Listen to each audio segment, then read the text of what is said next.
इस वीडियो में हम कोशिका विभाजन के अर्धसूत्री कोशिका विभाजन को समझेंगे। सामान्यतः उच्च वर्ग के जीवों में दो प्रकार का कोशिका विभाजन होता है, समसूत्री विभाजन और अर्धसूत्री विभाजन। समसूत्री विभाजन के लिए अपन ने अलग से वीडियो बना रखा है।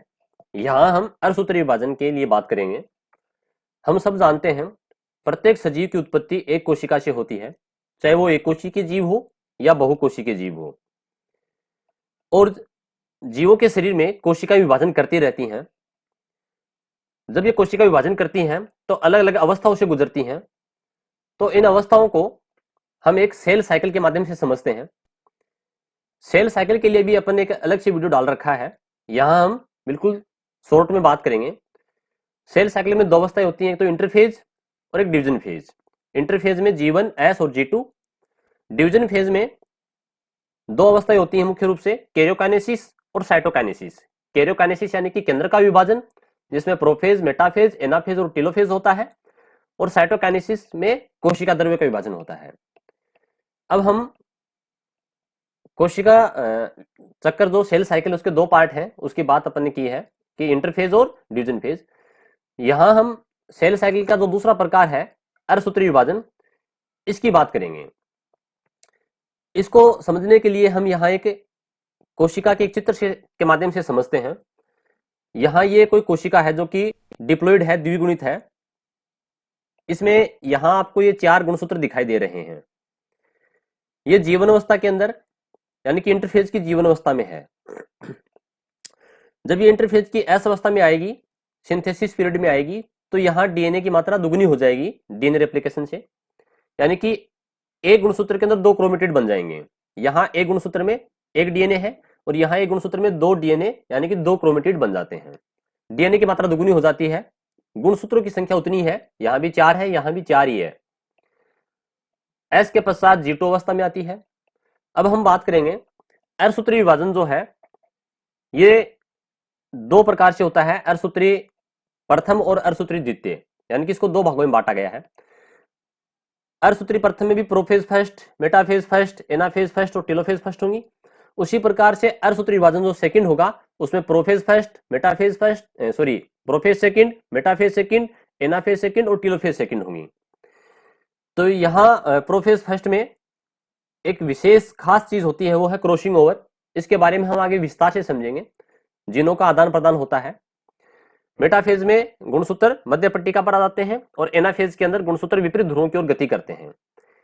एक खास बात और है कि यहाँ एनाफेज फर्स्ट के अंदर ही गुणसूत्रों की संख्या आधी हो जाती है, यानी कि यहाँ इस कोशिका में चार गुणसूत्र थे, तो इस पोल की ओर दो गुणसूत्र और इस पोल की ओर दो गुणसूत्र चले जाते हैं, पहुंच जाते हैं। तो एनाफेज फर्स्ट के अंदर ही कोशिका जो है वो हेप्लॉइड हो जाती है, अगुणित हो जाती है। यानी कि आधे गुणसूत्र इधर बढ़ चुके हैं, आधे गुणसूत्र इधर बढ़ चुके हैं, गुणसूत्रों का विभाजन हो चुका है। इसलिए टेलोफेज के अंदर यहां ये दोनों गुणसूत्र अलग अलग केंद्र को केंद्र पहुंच गए हैं। और उसके पश्चात टेलोफेज फर्स्ट के बाद में प्रोफेज सेकंड अवस्था आती है। इन दोनों के बीच में एक इंटरकाइनेसिस एक अवस्था और आती है, जिसमें गुणसूत्रों का द्विगुणन तो नहीं होगा, यानी कि डीएनए का द्विगुणन तो नहीं होगा, परंतु जो सेंट्रोसोम है केंद्र का है उसका विभाजन जरूर होता है, वो अपन आगे देख लेंगे। और इस प्रकार से प्रोफेज सेकंड, मेटाफेज सेकंड में गुणसूत्र मध्य पट्टिका पर, एनाफेज के अंदर गुणसूत्र विपरीत ध्रुवों पर मूवमेंट करेंगे और टेलोफेज के अंदर वापस ये कोशिकाएं जो है वो दो दो कोशिकाएं बना लेती हैं। इस प्रकार से एक डिप्लॉइड सेल से चार हैप्लॉइड सेल बन जाती हैं, जिनको अपन गैमेट्स कह सकते हैं, युग्मक कह सकते हैं। अब अपन ने जो माइटोसिस पढ़ा था, समसूत्री विभाजन, उसमें तो एक सेल जो है वो एक पूरा साइकिल पूरा करती है, यानी कि डिप्लॉइड सेल से डिप्लॉइड सेल ही बनती है और फिर वापस वो सेम प्रोसेस से गुजरती है इंटरफेज, एम फेज से, और दोबारा वो और कोशिका बनाती रहती है। परंतु यहाँ पर मियोसिस में खास बात यह है कि मियोसिस जो है वो एक सेल साइकिल पूरा नहीं करती है। सेल साइकिल का मतलब यह है कि एक जंतु जो कि इंडिविजुअल है, एक लिविंग ऑर्गेनिज्म, उसके अंदर वो एक पूरा साइकिल नहीं कर पाती है। यानी कि जैसे मनुष्य की बात करें, मनुष्य में यहाँ एक डिप्लॉइड सेल ने जो जाइगोट बना लिए हैं, सॉरी युग्मक बना लिए हैं, गैमेट्स बना लिए हैं, तो ये गैमेट्स इसके खुद के शरीर के अंदर दोबारा सेल साइकिल नहीं चलाएंगे। ये गैमेट्स किसी दूसरे गैमेट्स से फ्यूजन करेंगे और जाइगोट बनाएंगे, और उससे जो एम्ब्रियो बनेगा, इंडिविजुअल नया जंतु बनेगा या प्लांट बनेगा, वो फिर अपना ये मियोसिस साइकिल दूसरे जंतु में पूरा करेगा। तो यहां पर ये मियोसिस जो है वो meiosis is not a cycle, यानी कि मियोसिस इंडिविजुअल एक जंतु के अंदर एक पूरा साइकिल पूरा नहीं करता है। अब हम इसके बारे में के रेखाचित्र के माध्यम से समझते हैं। अर्धसूत्री विभाजन जो है, इसमें मियोसिस फर्स्ट और मियोसिस सेकंड दो बार विभाजन होगा। अंतरावस्था एक बार ही आती है। अंतरावस्था सेम समसूत्री विभाजन की समान ही होती है, G1 S और G2, यानी कि एस अवस्था में डीएनए की मात्रा दुगुनी हो जाती है। यहां फिर मियोसिस फर्स्ट में कैरियोकाइनेसिस और साइटोकाइनेसिस, उसी प्रकार से मियोसिस सेकंड के अंदर भी कैरियोकाइनेसिस और साइटोकाइनेसिस होता है। ये जो केंद्रक विभाजन प्रथम है, इसमें प्रोफेज फर्स्ट, मेटाफेज, एनाफेज और टेलोफेज जो अवस्थाएं होती हैं, इसमें प्रोफेज फर्स्ट जो है ये 5 उप अवस्था में बांटा गया है। प्रोफेज फर्स्ट में 5 अवस्थाएं उप अवस्थाएं होती हैं। एग्जाम के अंदर इनकी सीक्वेंस कई बार पूछ ली जाती है कि प्रोफेज फर्स्ट में होने वाली 5 उप अवस्थाओं का सही क्रम क्या है। पहले लेप्टोटीन होगा, फिर जाइगोटीन, पेकाइटिन, डिप्लोटीन और डाइकाइनेसिस, ये इनकी सीक्वेंस है, इसको थोड़ा याद रखना है। उसके पश्चात कोशिका द्रव्य का विभाजन होगा, और फिर मियोसिस सेकंड के अंदर केंद्र के विभाजन, सेम वही 4 अवस्थाएं, प्रोफेज, मेटाफेज, एनाफेज और टेलोफेज सेकंड है, और उसके पश्चात फिर कोशिका द्रव्य विभाजन होगा, 4 कोशिकाएं बन जाएंगी। देखिए यहां पर अपन एक चित्र से और समझते हैं। ये कोई द्विगुणित कोशिका है, प्रोफेज अवस्था में है, मेटाफेज में गुणसूत्र मध्य पट्टिका पर आ गई, और एनाफेज ये फर्स्ट की बात चल रही है, यानी कि मियोसिस फर्स्ट हो रहा है। मियोसिस फर्स्ट के मेटाफेज के अंदर यहाँ गुणसूत्र मध्य पट्टिका पर है, और एनाफेज के अंदर गुणसूत्रों का विभाजन हो चुका है, यानी कि एनाफेज के अंदर, एनाफेज फर्स्ट में गुणसूत्र आधे आधे बढ़ चुके हैं। ये कोशिका हेप्लोइड हो चुकी है, अगुणित हो चुकी है। ये 2 कोशिकाएं बन गई साइटोकाइनेसिस से। यहां नीचे अपन ने कोई भी एक कोशिका ले ली इनमें से, और ये एक कोशिका दोबारा विभाजन करेगी, यानी कि मियोसिस सेकंड होगा, जो मियोसिस सेकंड है, और वही अवस्था आएंगी मेटाफेज, एनाफेज। यहां एनाफेज सेकंड में क्या होगा, एक गुणसूत्र के जो 2 क्रोमेटिड हैं, वो उन क्रोमेटिड के अंदर विभाजन होगा। एनाफेज फर्स्ट में तो क्या हो रहा था, गुणसूत्र जो समजात गुणसूत्र है, होमोलोगस जो गुणसूत्र है, वो आधे आधे हो गए। जैसे मनुष्य के अंदर 46 गुणसूत्र है, तो 23 और 23 हो चुके हैं। परंतु यहां पर ये जो 23 गुणसूत्र है, प्रत्येक गुणसूत्र में 2 क्रोमेटिड है, तो ये दोनों जो क्रोमेटिड है वो अलग होंगे सेंट्रोमियर से। तो यहां इस प्रकार से ये एक कोशिका से 2 कोशिका बन चुकी हैं, यानी कि दोनों कोशिकाओं से 4 कोशिकाएं बन जाती हैं साइटोकाइनेसिस से। अब हम अर्धसूत्री विभाजन के बारे में विस्तार से बात करते हैं। अर्धसूत्री विभाजन के बारे में स्ट्रासबर्गर ने सबसे पहले पादपों में इस विभाजन को खोजा था, और फॉर्मर और मुरे ने इसे मियोसिस नाम दिया।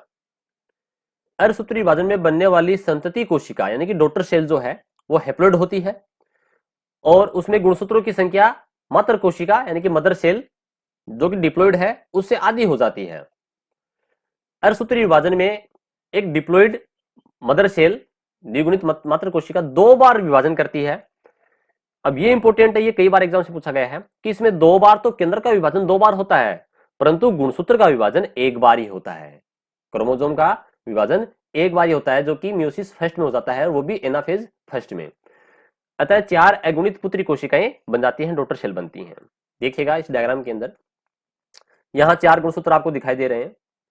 ये गुणसूत्र और ये गुणसूत्र, ये दोनों होमोलोगस क्रोमोसोम है, और ये बड़े वाला गुणसूत्र और ये भी दोनों होमोलोगस हैं, जो आकार आकृति में रंग रूप में समान है।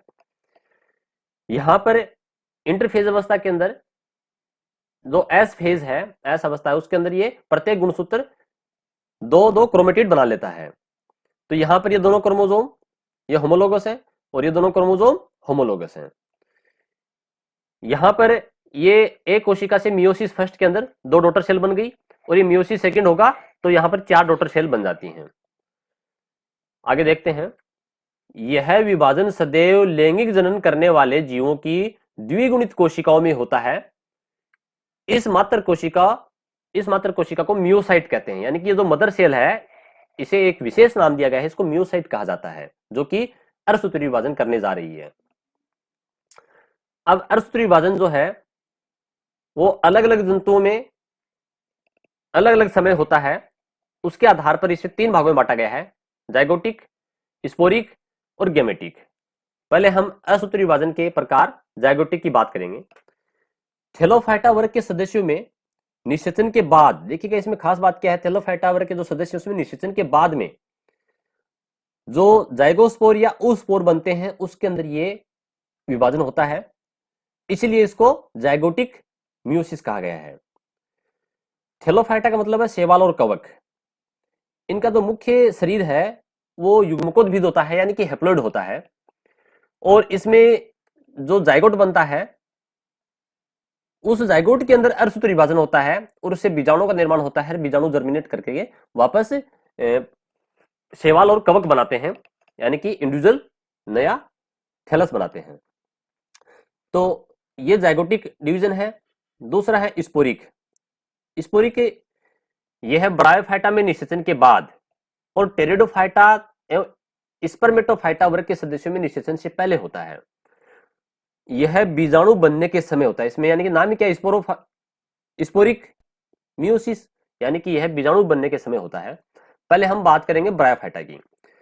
हम जानते हैं कि ब्रायोफाइटा का जो प्लांट बॉडी है वो भी हैप्लॉइड होता है, युग्मकोद्भिद पीढ़ी को दर्शाता है, गेमेटोफाइटिक पीढ़ी को दर्शाता है, और इसके जो गेमेट्स हैं वो फ्यूजन करके जाइगोट बनाएंगे, जाइगोट से स्पोरोफाइटिक प्लांट बन जाएगा, यानी कि बीजाणुद्भिद पादप बन जाता है।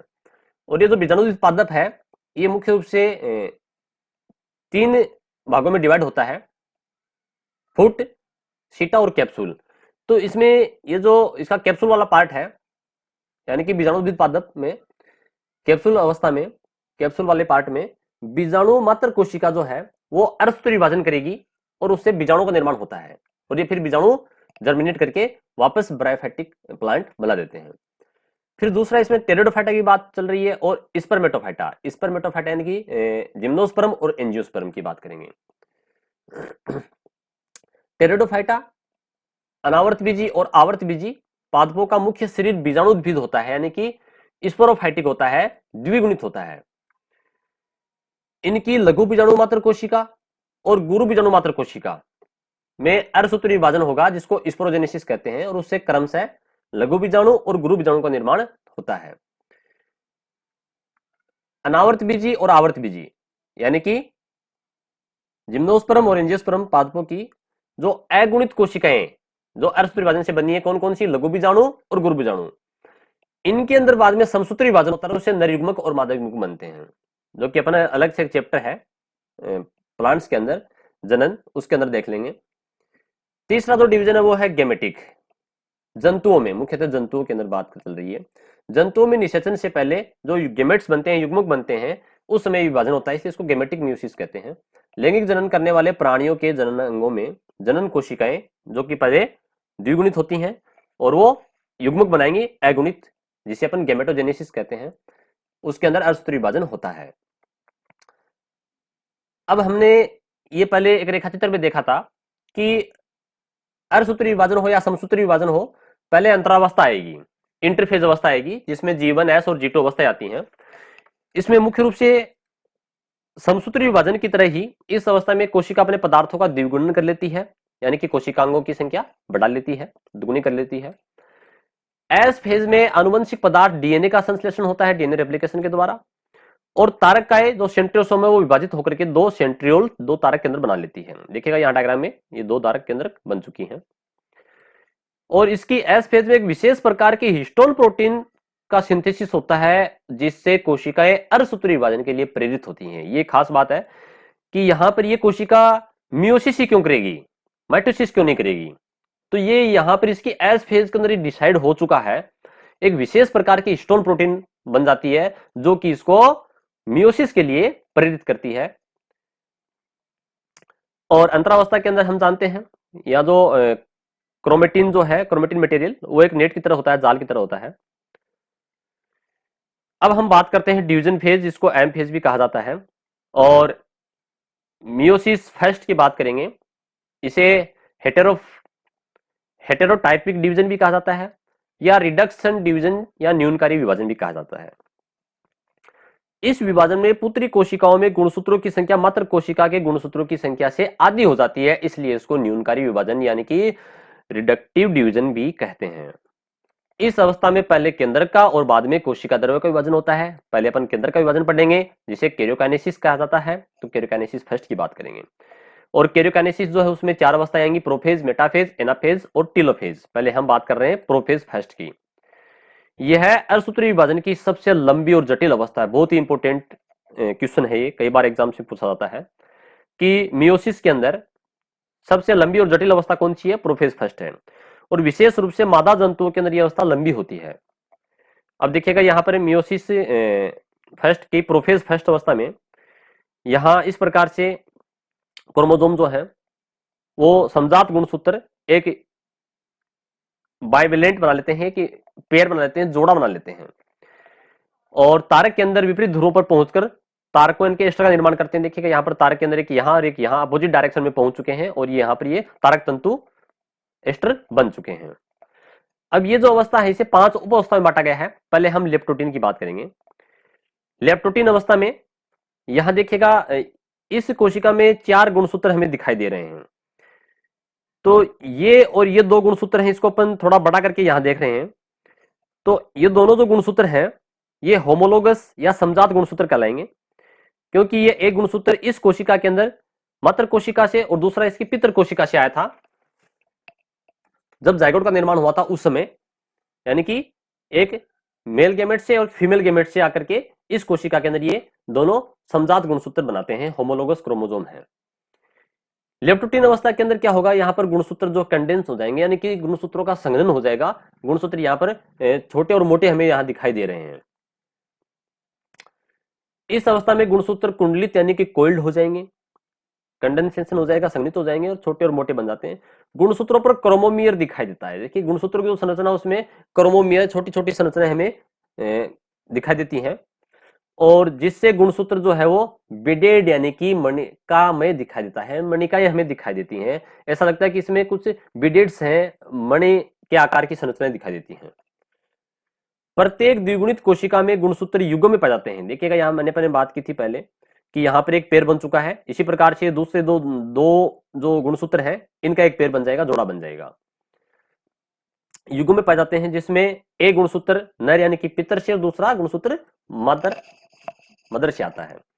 गुणसूत्र के युग्म में जब दोनों ही गुणसूत्र आकार, प्रकार या लक्षणों में समान होते हैं तो इसे गुणसूत्रों के पेयर को हम होमोलोगस क्रोमोसोम कहते हैं। यहां पर ये दोनों गुणसूत्र होमोलोगस हैं। फिर एक चीज और, कुछ कोशिकाओं में गुणसूत्र केंद्रक में एक किनारे की ओर गुच्छे के रूप में एकत्रित हो जाते हैं, इसे पोके और इस प्रावस्था को आपुंजन यानी कि सेनेजिस कहते हैं। देखिएगा यहाँ पर तो गुणसूत्र हमें बिल्कुल बीच में बिल्कुल स्पष्ट दिखाई दे रहे हैं, परंतु कुछ सेल के अंदर ये एक केंद्रक के अंदर एक साइड में कोने में एकत्रित हो जाते हैं, जिसे बोके कहा जाता है। दूसरी जो अवस्था है प्रोफेज फर्स्ट में जाइगोटीन। जाइगोटीन यानी कि इसमें यहां प्रत्येक जो होमोलोगस क्रोमोसोम है उसका पेयर बनना शुरू हो जाएगा, आपस में जोड़ा बनना शुरू हो जाएगा, एक दूसरे से जुड़ने शुरू हो जाएंगे होमोलोगस क्रोमोसोम। और ये जुड़ते किससे? सिनेप्टोनिमल जटिल एक कॉम्प्लेक्स होता है, उससे इनका युग्मन प्रारंभ होता है। समजातीय गुणसूत्रों के युग्म यानी कि पेयर होना शुरू हो जाता है, इस प्रक्रिया को सिनेप्सिस कहा जाता है, यानी कि इनके जोड़े बनने शुरू हो गए, इसे सिनेप्सिस कहते हैं।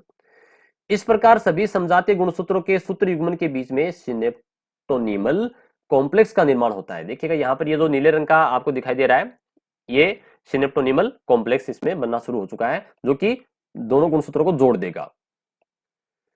एक समजात गुणसूत्र के जोड़े को अपन यहाँ पर बाइवेलेंट कहते हैं, युगली कहते हैं। युगल यानी कि एक पेयर बन चुका है। देखिएगा ये एक युगल बन गया और ये दूसरा युगल बन गया।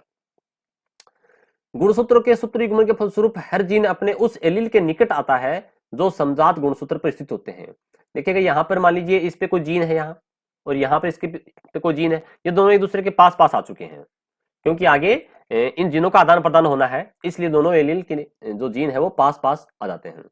दो समजात गुणसूत्रों में सूत्र युग्मन 3 प्रकार से होता है, यानी कि यहाँ पर ये जो इनका युग्मन हो रहा है, पेयरिंग हो रही है, वो 3 प्रकार से हो सकता है। पहला है प्रो टर्मिनल युग्मन। प्रो टर्मिनल यानी कि किनारों से गुणसूत्र बिंदु की ओर। जैसे मान लीजिए इसमें हो रहा है, ये किनारों से हो रहा है और ये गुणसूत्र बिंदु जो यहां पर है इधर होगा, किनारों से गुणसूत्र बिंदु की ओर। दूसरा हो सकता है प्रोसेंट्रिक युग्मन, यानी कि गुणसूत्र बिंदु से किनारों की ओर, पहले यहां से युग्मन शुरू हो सेंट्रोमियर से और किनारों की ओर चले, वो कहलाएगा प्रोसेंट्रिक। तीसरा है मिश्रित युग्मन। युग्मन अनेक स्थानों पर साथ साथ होता है, यानी कि जैसे मान लीजिए यहां युग्मन हो गया, फिर यहां हो गया, यहां हो गया, अलग अलग जगह हो सकता है, उसे अपन कहेंगे मिश्रित युग्मन। तो इस प्रकार से ये जो युग्मन है वो 3 प्रकार से हो सकता है। अगली अवस्था है पेकाइटिन। पेकाइटिन अवस्था में क्या होगा, जीनों का आदान प्रदान होगा, जीन विनिमय, जिसको क्रॉसिंग ओवर कहते हैं।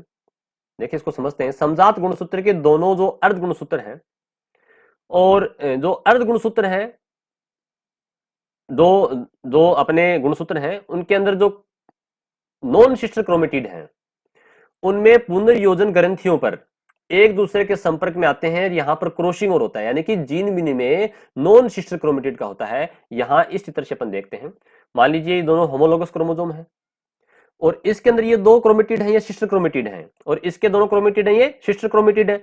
परंतु ये क्रोमेटिड और ये क्रोमेटिड ये नॉन सिस्टर क्रोमेटिड है, तो जीन विनिमय किसमें होगा, नॉन सिस्टर क्रोमेटिड में होगा। यहां दोनों क्रोमोसोम पास पास आ चुके हैं, यहां ये जीन ए बी सी दिखाए गए हैं, देखिएगा इसमें रिकॉम्बिनेशन क्रोमेटिड्स के अंदर होता है, और नॉन जो सिस्टर क्रोमेटिड है, यहां पर इन दोनों क्रोमेटिड के अंदर क्या हो गया, रिकॉम्बिनेशन हो गया, तो ये रिकॉम्बिनेंट क्रोमेटिड्स कहलाएंगे, और ये दोनों इनके अंदर रिकॉम्बिनेशन नहीं हुआ है तो नॉन रिकॉम्बिनेंट क्रोमोसोम्स कहलाएंगे।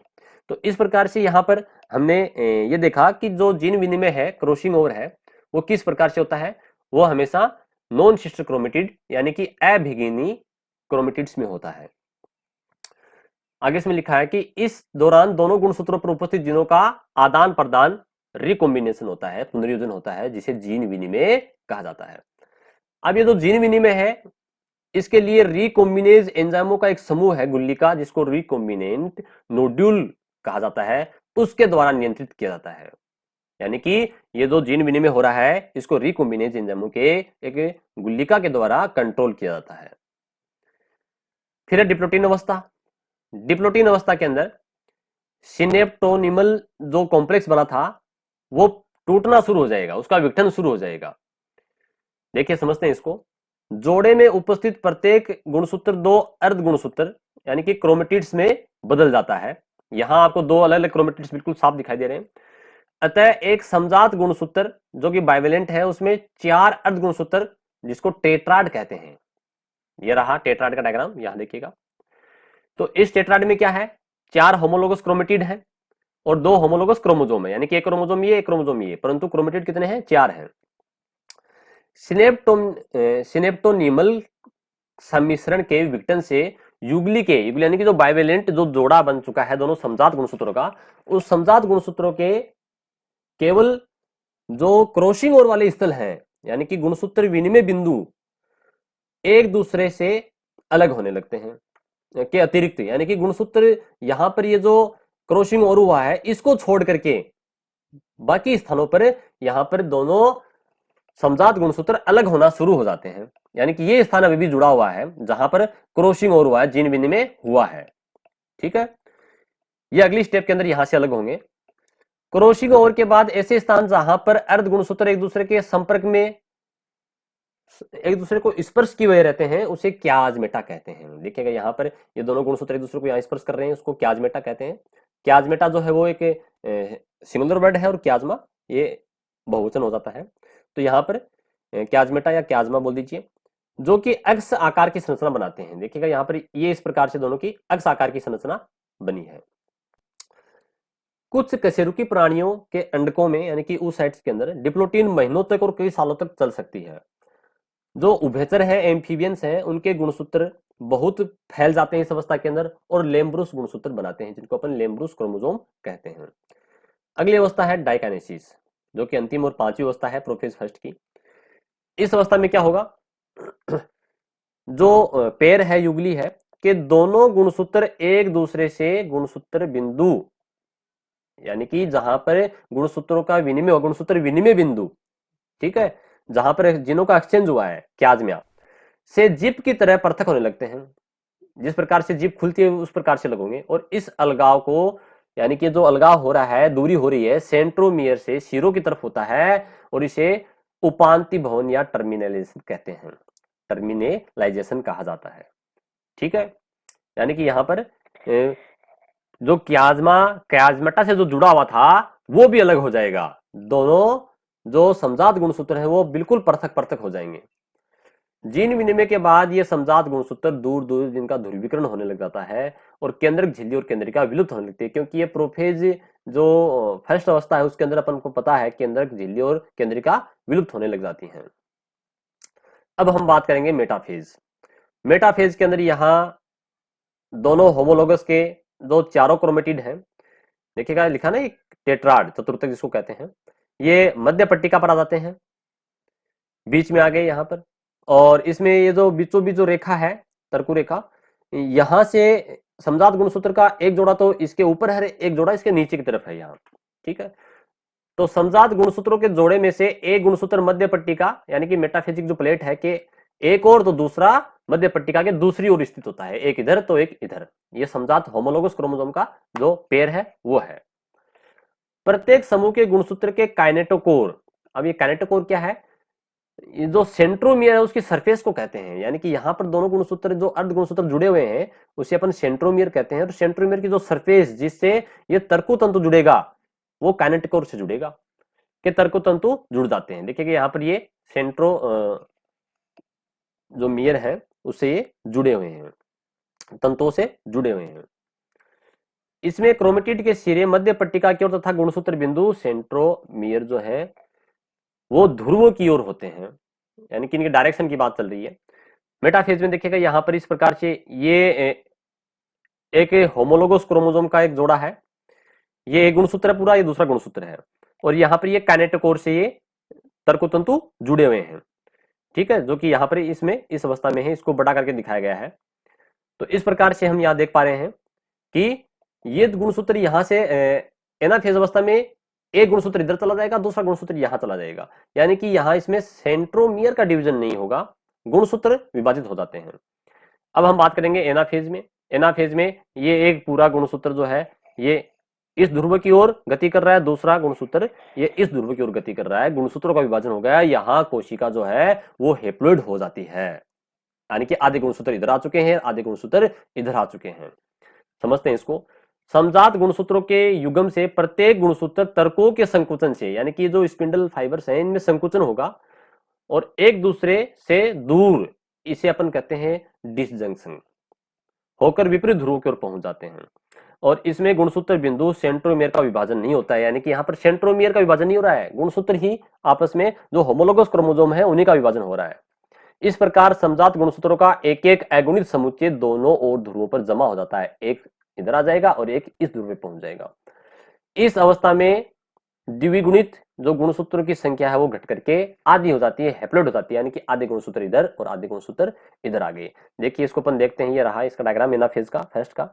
ये एक गुणसूत्र इधर और एक गुणसूत्र इधर पहुंच चुका है, यानी कि अलग अलग तरफ मूव कर रहे हैं। ये सिस्टर क्रोमेटिड का एक क्रोमोसोम है, ये सिस्टर क्रोमेटिड का एक क्रोमोसोम है। तो इस प्रकार से जो होमोलोगस क्रोमोसोम है वो आपस में सेपरेट हो जाते हैं, अलग हो जाते हैं। अब हम बात करेंगे टीलोफेज फर्स्ट। टीलोफेज फर्स्ट में क्या होगा, यहां पर गुणसूत्र जो है वो अकुंडलित हो जाएंगे। प्रत्येक गुणसूत्र जो है, गुणसूत्रों के प्रत्येक अगुणित समूह के चारों ओर केंद्रक झिल्ली का निर्माण होना शुरू हो जाएगा और केंद्रिका बननी शुरू हो जाएगी, और इस अवस्था को द्विक यानी डायाड कहते हैं, यानी कि एक कोशिका के अंदर दो जो अगुणित कोशिकाएं हैं, एक सेल के अंदर एक ये गुणित ये है, एक गुणित अगुणित ये है, तो इसको डायाड कहा जाता है। अगुणित पुत्री जो केंद्रक बन चुके हैं इसको डायाड कहते हैं। और गुणसूत्र अकुंडलित अनकोइल्ड असंगनित होकर धागेनुमा क्रोमेटिड जाल बना देते हैं और तर्कु तंतु वापस अदृश्य हो जाते हैं, यानी कि प्रोफेज जो फर्स्ट अवस्था उसके बिल्कुल अपोजिट हो जाती है।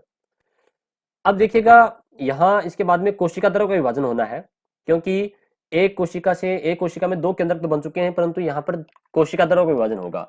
मियोसिस प्रथम के बाद में कोशिका द्रव्य विभाजन से दो अगुणित पुत्री कोशिकाओं का निर्माण होता है।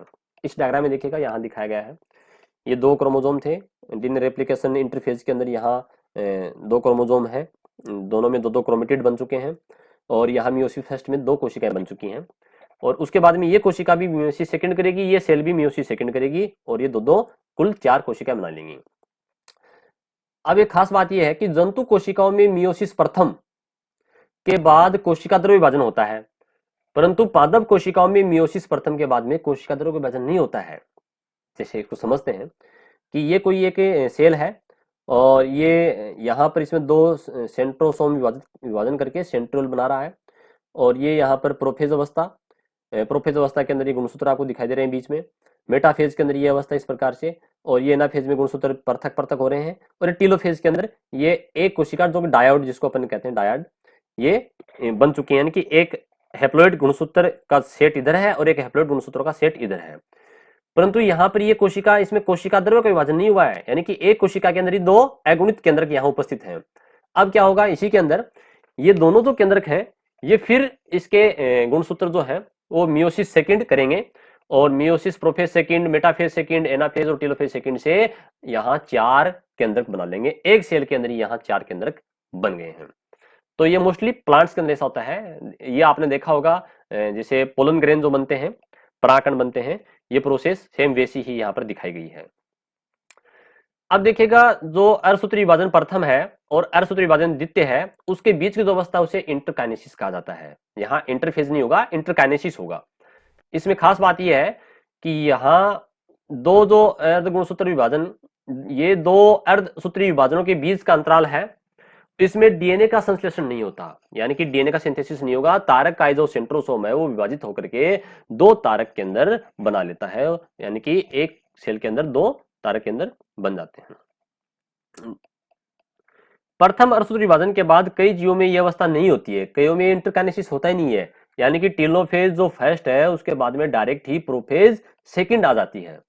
ठीक है, अब हम बात करेंगे मियोसिस सेकंड, अर्धसूत्री विभाजन द्वितीय, जिसको होमोटाइपिक डिवीजन भी कहा जाता है या इक्वेशनल डिवीजन भी कहते हैं, क्योंकि इसमें गुणसूत्रों की संख्या जो है वो समान रहेगी, यह समसूत्री विभाजन की तरह होगा। यह विभाजन प्रथम अर्धसूत्री विभाजन से बनी अगुणित पुत्री कोशिकाओं में होता है, जो हैप्लॉइड सेल उनके अंदर होगा, और यह समसूत्री विभाजन के समान होता है, क्योंकि इसमें प्रथम अर्धसूत्री विभाजन से बनी जो अगुणित पुत्री कोशिकाओं में उपस्थित गुणसूत्रों की संख्या के समान ही गुणसूत्रों की संख्या रहती है। इसे मियोटिक माइटोसिस कहा जाता है। इसका एक विशेष नाम है मियोटिक माइटोसिस। देखिए इसको समझते हैं। यहां पर ये एक हैप्लॉइड सेल जो कि मियोसिस प्रथम से बनी है, और ये दूसरी हैप्लॉइड सेल मियोसिस प्रथम से 2 सेल बनी है। ये प्रोफेज सेकंड अवस्था में है, फिर ये मेटाफेज सेकंड में जाएंगी, एनाफेज सेकंड और टीलोफेज, और उसके बाद में साइटोकाइनेसिस होगा। 4 इसमें अगुणित पुत्री कोशिकाएं बन जाएंगी। इसको अपन समझते हैं। तो पहले किसका केंद्र का विभाजन होगा, यानी कि कैरियोकाइनेसिस सेकंड होगा, उसमें प्रोफेज सेकंड, पूर्वावस्था सेकंड। इसमें हम सब जानते हैं कि ये जो सेंट्रोसोम है वो डिवीजन करके सेंट्रियोल बना लेगा, 2 विपरीत ध्रुव पे पहुंच जाती हैं दोनों।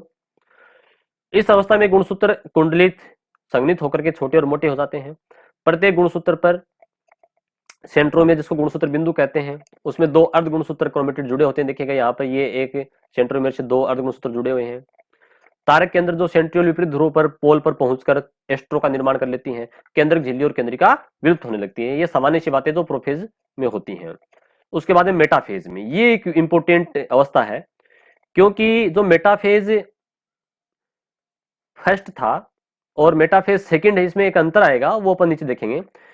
तर्कु तंतुओं की सहायता से गुणसूत्र मध्य पट्टिका पर व्यवस्थित होते हैं। देखिए यहाँ पर ये जो एक क्रोमोसोम है, इसमें दोनों सिस्टर क्रोमेटिड है, भगिनी क्रोमेटिड है। ये यहाँ पर कैनेटोकोर से दोनों तरफ से स्पिंडल माइक्रोट्यूब्यूल से जुड़े हुए हैं, यानी कि तारक तर्कु तंतुओं से जुड़े हुए हैं। यहाँ इनका सेंट्रोसोम। तो यहाँ पर ये दूसरी जो बात है इंपोर्टेंट, वो ये है कि द्वितीयक मध्य पट्टिका प्रथम मध्य पट्टिका के समकोण पर बनती है।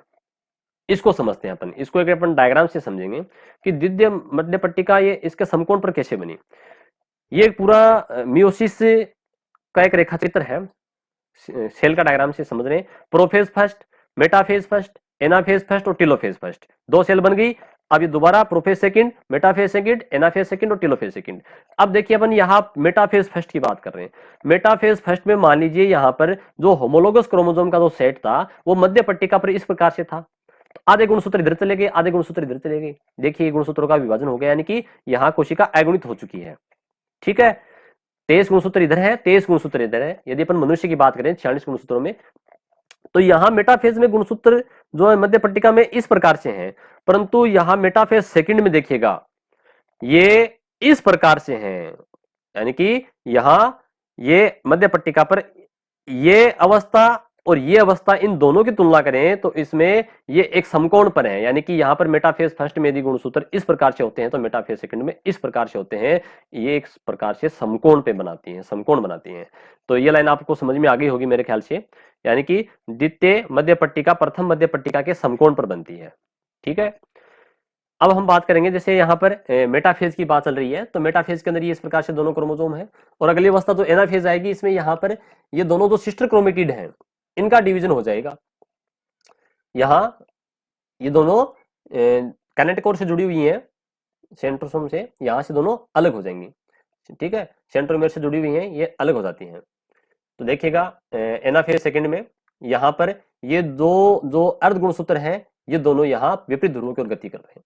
गुणसूत्रों के सेंट्रोमियर्स का विभाजन होने से दोनों अर्ध गुणसूत्र अलग अलग हो जाते हैं और विपरीत ध्रुवों की ओर गति करने लगते हैं। अब ये गुणसूत्र इधर पहुंच गए, आधे गुणसूत्र जो है वो इधर पहुंच गए।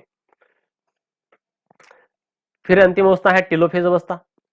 टेलोफेज अवस्था है ये अर्धसूत्री अर्ध गुणसूत्र विपरीत ध्रुव पर पहुंचकर अकुंडलित असंगठित होकर धागे नुमा हो जाते हैं, तर्कु तंतु अदृश्य हो जाते हैं और दो केंद्रक बन जाते हैं। उनके चारों तरफ अंतःप्रदिदारिका से केंद्रक झिल्ली बन जाती है। और उसके पश्चात होगा कोशिका द्रव्य विभाजन यानी कि साइटोकाइनेसिस। देखिएगा यहाँ पर इस प्रकार से ये दो कोशिका ऐसे बन गई और दो कोशिका ऐसे बन गई, इस प्रकार से 4 कोशिकाएं बन जाती हैं। अब हम पढ़ेंगे अर्धसूत्री विभाजन का महत्व है, क्या इंपोर्टेंस है इसकी। नर जंतु के जननांग वर्षण जिसे अपन टेस्टिस कहते हैं कि जनन कोशिकाएं नर युग्मक यानी कि शुक्राणु बनाती हैं और मादा युग्मक जो मादा जंतु हैं उनके जनन अंग अंडाशय ओवरी में जनन कोशिकाएं मादा युग्मक यानी कि अंडाणु का निर्माण अर्धसूत्री विभाजन से करती हैं। कहने का मतलब जंतु जो है वो अंडाणु और शुक्राणु निर्माण अर्धसूत्री विभाजन से करती हैं।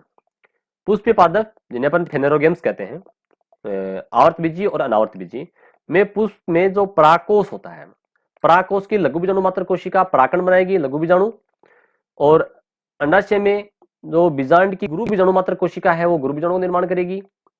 दोनों अर्धसूत्री विभाजन से करेंगी। अर्धसूत्री विभाजन की प्रोफेज फर्स्ट अवस्था की उप अवस्था पेकाइटिन, जहां अपने क्रॉसिंग और पढ़ा था, में गुणसूत्रों के जीनों की अदला बदला होती है। यानी कि जीन जो है वो एक्सचेंज हो जाते हैं जिससे गुणसूत्रों में नई जीन संरचना बन जाती है। इसलिए संतान में माता पिता से कुछ आनुवंशिक विभिन्नता आती है। यानी कि जो संतति होगी माता पिता के लक्षण उसमें आते हैं, परंतु उसके अलावा भी लक्षण आते हैं, वो जीन विनिमय क्रॉसिंग ओवर के कारण आते हैं, जीनों की आदान प्रदान के कारण। और ये होना जरूरी है, और ये जो कि एक जैव विकास का आधार है, यानी कि इवोल्यूशन का बेस है, ये इवोल्यूशन का आधार है। यह विभाजन सभी जीवों में गुणसूत्रों की संख्या को निश्चित बनाए रखने के लिए सहायक है और अर्धसूत्री विभाजन ही लैंगिक जनन का आधार है। इस विभाजन के नहीं होने से लैंगिक जनन करने वाले जीवों की संततियों में गुणसूत्रों की संख्या बढ़ती चली जाएगी, जिससे गुणसूत्र पॉलीप्लॉइडी हो जाएगा। यानी कि यदि अर्धसूत्री विभाजन नहीं हो तो युग्मक बनेंगे, तो युग्मकों का फ्यूजन होगा, जाइगोट बनेगा, फिर वो उसके अंदर गुणसूत्रों की संख्या लगातार बढ़ती चली जाएगी, जो कि पॉलीप्लॉइडी अवस्था बना लेती है। यह स्थिति पादपों के लिए तो उपयुक्त हो सकती है, परंतु जंतु के लिए ये सफल नहीं है। इस प्रकार से हमने यहाँ पर अर्धसूत्री विभाजन के जो विभिन्न प्रकार के चरण हैं उनके बारे में जानकारी प्राप्त की, उनको ध्यान से समझा। धन्यवाद।